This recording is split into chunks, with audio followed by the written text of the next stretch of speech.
waktu bisa setengah 11, 10 menit ya, biar cepat selesai. Kalau jalan siap sekarang nggak masalah, sekarang saya minta keterangan. Oke? Jalan? Mau nggak mau harus saya minta keterangan biar cepat selesai, biar jelas.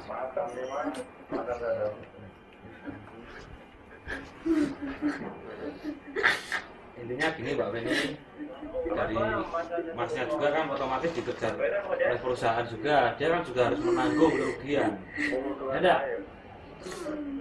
Padahal kejadian seperti ini tidak terjadi ke Mbak Feni, sudah ada contohnya yang mana? Dengan nilai kerugian seperti itu, kemudian ada penyelesaian. Penyelesaian apa? Kalau Mbak Feni bisa menyelesaikan kerugian ini, kalau tidak ya sudah, kita sesuai hukum. Masuk sesuai hukum yang mempertanggungjawabkan perbuatan yang sudah dilakukan. Contohnya orang Demdeni ini tidak nakut-nakuti, katanya seperti yang di Kudus sama yang di Madiun, ya.